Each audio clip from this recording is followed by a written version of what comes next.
Hello, welcome to the tutorial of Azure DevOps. इस पूरे tutorial में हम एज्योर डेवऑप्स के विषय में पूरी अच्छे तरीके से समझेंगे। एक सीरीज ऑफ वीडियोज होगा जो धीरे धीरे अपलोड होगा और उसमें आपको एज्योर डेवऑप्स के विषय में पूरी बिगिनिंग टू एंड आपकी पूरी जानकारी आपको मिलेगी। इसलिए आप ध्यान से इसे समझिए और एंड ऑफ द ट्यूटोरियल आप एक एज्योर डेवऑप्स डेवलपर बन जाएंगे। ये इस पूरे ट्यूटोरियल का मंत्र है। चलिए शुरू करते हैं। और एज्योर डेवऑप्स क्या है, व्हाट इज, सबसे पहले हम ये जानते हैं व्हाट इज डेवऑप्स। इस पूरे के पूरे ट्यूटोरियल में इस वीडियो में का जो एजेंडा है वो ये है कि what is DevOps, need of DevOps, who should learn DevOps और बेनिफिट ऑफ डेवऑप्स। ये हम चार चीज़ों को कवर करेंगे इस वीडियो में। तो सबसे पहले आते हैं कि डेवऑप्स को जानने से पहले सबसे पहले मैं आपको बताता हूं कि सॉफ्टवेयर डेवलपमेंट वर्क फ्लो क्या होता है। जब भी आप कोई सॉफ्टवेयर डेवलप करते हैं तो उसका वर्क फ्लो कल्चर क्या होता है, वर्क कल्चर क्या होता है, सबसे पहले क्या करते हो, फिर उसके बाद क्या करते हो, फिर उसके बाद क्या करते हो, ये पूरे प्रोसेस को हम बोलते हैं सॉफ्टवेयर डेवलपमेंट लाइफ साइकिल या सॉफ्टवेयर डेवलपमेंट वर्क फ्लो। इसी को हम शॉर्ट फॉर्म में बोलते हैं SDLC। तो सबसे पहले इसे जानते हैं, सॉफ्टवेयर डेवलपमेंट लाइफ साइकिल को।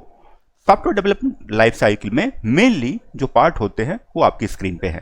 पहला जो फेज होता है वो होता है प्लानिंग का, दूसरा जो फेज होता है कोडिंग का, तीसरा बिल्डिंग और चौथा होता है टेस्टिंग, पांचवा डिप्लॉयमेंट, छठा ऑपरेशन और उसके बाद लास्ट में होता है जब कोड आपका प्रोडक्शन पे डिप्लॉय हो जाता है तो उसकी मॉनिटरिंग, जिसको हम बोलते हैं प्रोडक्शन सपोर्ट भी बोलते हैं। जो लोग IT में काम करते हैं उन्हें पता होगा कि प्रोडक्शन सपोर्ट क्या है। ये स्टेप्स होते हैं सॉफ्टवेयर डेवलपमेंट लाइफ साइकिल के। अब प्लानिंग फेज में जो कि ये PO जो होते हैं या बिजनेस ओनर्स होते हैं वो आपको प्लानिंग का उनका रोल होता है। कोडिंग का और बिल्ड बनाने का काम होता है ये डेवलपर का। टेस्टिंग के लिए टेस्टिंग टीम होती है। कहीं कहीं किसी कंपनी में डेवलपमेंट एक और बिल्ड जो है एक टीम करती है और टेस्टिंग का काम जो है दूसरी टीम करती है। डिप्लॉयमेंट कोई तीसरी टीम करती है और ऑपरेशन और मॉनिटर कोई चौथी टीम करती है। ये डिपेंड करता है। बहुत से क्लाइंट डेवलपमेंट उनका किसी दूसरी कंपनी को उन्होंने दिया हुआ है और टेस्टिंग किसी दूसरी कंपनी को, और ऑपरेशन का जो काम है, डिप्लॉयमेंट और मॉनिटर का जो काम है वो कोई और देखता है। ये कल्चर होता है कंपनी, सर्विस बेस्ड कंपनी में। तो मेनली इतने तरह के फेजेज होते हैं जो आपने समझ लिया। अब बात आते हैं प्लानिंग। मैंने अभी एक्सप्लेन किया business team, code build test development team, deploy operation, operate और मॉनिटर, ये ऑपरेशन टीम का काम होता है। ये ऑपरेशन टीम करती है। अब आते हैं कि एज्योर डेवऑप्स क्या होता है। तो एज्योर डेवऑप्स आपकी स्क्रीन पे दिख रहा है, development plus operation. Development team और ऑपरेशन टीम ज्वाइंटली काम करती है। अब इसकी जरूरत क्यों पड़ी? जैसे मैंने अभी बताया कि डेवलपमेंट टीम, मान लेते हैं एक एग्जांपल लेते हैं कि डेवलपमेंट टीम TCS की है और ऑपरेशन टीम जो है वो एसेंचर की है। अब वो डेवलपमेंट टीम कुछ और कर रही है, ऑपरेशन टीम, इन दोनों के बीच में एक मिसकम्युनिकेशन होता है, गैप होता है, या बोले तो इनके बीच में एक ब्लेम गेम शुरू हो जाता है। डेवलपमेंट टीम बोलती है कि नहीं, हमारा कोड तो हमारे इन्वायरमेंट में चल रहा है, क्योंकि जो डेवलपमेंट टीम होती है वो उसके पास अपना खुद का एक डेवलपमेंट इन्वायरमेंट होता है, वहाँ पे वो कोड को डेवलप करती है, वहीं पे टेस्ट करती है और फिर उसे ऑपरेशन को दे देती है। ऑपरेशन वाला ये बोलते हैं नहीं, कोड तो ये नहीं हमारे पास नहीं चल रहा है। तो ये इन्वायरमेंट गैप की वजह से प्रॉब्लम आती है। तो डेवलपमेंट टीम और ऑपरेशन टीम एक साथ मिल बैठ के काम करते हैं जिससे कि अच्छा सॉफ्टवेयर प्रोडक्ट कस्टमर को दिया जा सके, कस्टमर को डिलीवर किया जा सके। इसी कॉन्सेप्ट में ये आपका डेवऑप्स इसी को बोलते हैं। इसलिए DEB डेवलपमेंट का फर्स्ट 3 लेटर और ऑप्स का ये 2 लेटर, ये मिलके बना है डेवऑप्स। दूसरा कि डेवऑप्स क्या है, तो डेवऑप्स एक मेथोडोलॉजी है सॉफ्टवेयर डेवलपमेंट का, जो कि मेनली सॉफ्टवेयर डेवलपर और IT इंडस्ट्री में ऑपरेशंस टीम और डेवलपमेंट टीम के बीच के गैप को फिल करने के लिए ये मेथोडोलॉजी यूज होती है, जहां पे डेवलपमेंट टीम और ये दोनों ऑपरेशन टीम मिलके क्वालिटी प्रोडक्ट डिलीवर करते हैं। डेवऑप्स के लिए बहुत से टूल्स मार्केट में अवेलेबल हैं, जिसमें हम इस वीडियो में एज्योर डेवऑप्स की बात कर रहे हैं। एज्योर एक माइक्रोसॉफ्ट का प्रोडक्ट है और उसने भी एक मेथोडोलॉजी, डेवऑप्स मेथोडोलॉजी बनाई है, जिसे हम इसमें स्टडी कर रहे हैं। डेवऑप्स से क्या होता है कि DevOps helps us to run the life cycle on each commit.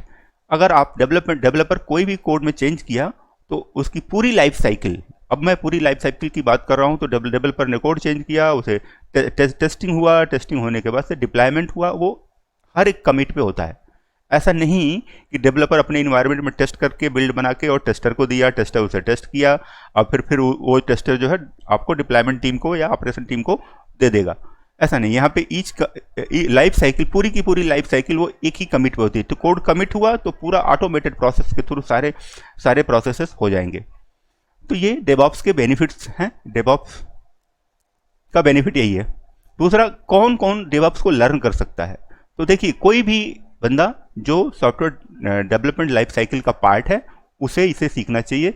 उसमें डेवलपर हो सकते हैं, टेस्टर हो सकते हैं, स्क्रम मास्टर्स, बिजनेस ओनर्स, ये सबके सब हो सकते हैं, operation team, management team, freelancer, client, ये सारे लोगों के लिए डेवऑप्स सीखना चाहिए, इस मेथोडोलॉजी को जानना चाहिए।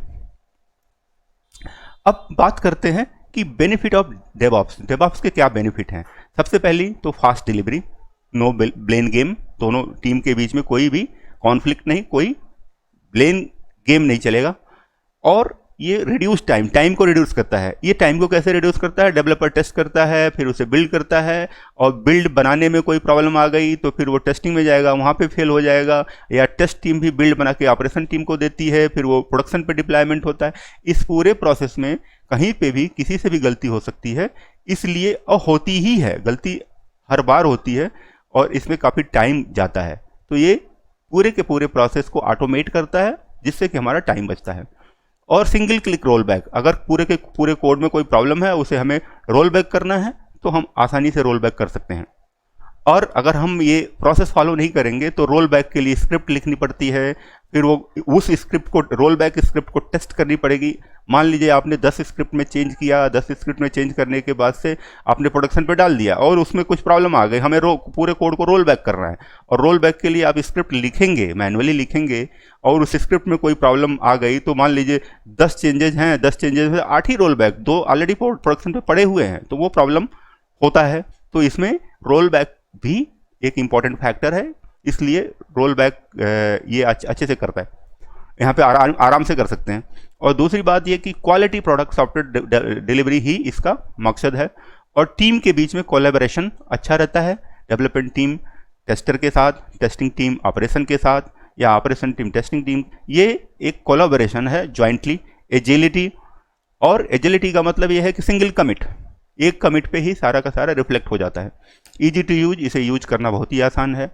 नो मेंटेनेंस 0 है, और रिलायबल है, और काफ़ी सिक्योर भी है। तो ये इसके बेनिफिट हैं।